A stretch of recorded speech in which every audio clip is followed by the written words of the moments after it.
Балалар, бүгін мектеп көрмесіне сурет саламыз. Ең үздік сурет қабырғаға ілінеді. Мен ең әдемі кемпір қосақ салам, міндетті түрде.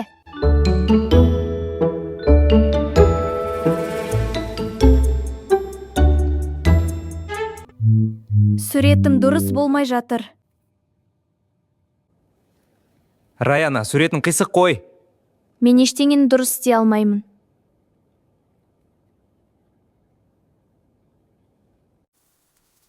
Раяна, неге суретіңді жасырып отырсың? Қисық болды. Әдемі емес. Ешкімге көрсеткім келмейді. Маған көрсетші. Раяна, мынау кемпір қосақ неге қисық шықты? Өзі осылай қысық болып қалды. Демек, бұрын салып көрмеген боларсың? Иә. Онда қалай түзі болсын? Раяна, ешкім бірінші рет жасағаннан дұрыс істей алмайды. Тіпті мен де бірінші рет ұшуға тырысқанымда қолымнан келмеген. Рас па? Иә, 3 рет құладым. 4-шісінде ғана аштым. Жарайды, тағы байқап көрейін. Менсіз емес, бірақ жақсарып жатқан секілді. Тағы бір парақ алайын. Жаңа кемпір қосақ салайын.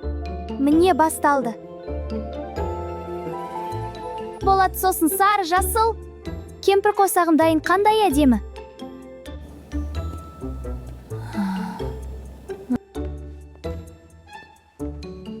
Балалар, жұмыстарыңды қарап шықтым. Раянаның суреті көрмеге ілінеді. Раяна бүгін өте маңызды дүниені үйренді. Жеңіске жету үшін қателік жасаудан қорықпау керек екенін түсінді.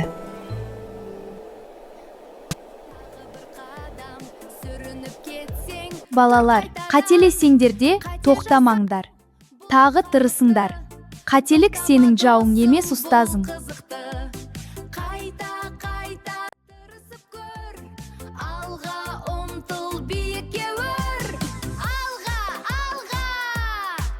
Келесі жолы кездескенше.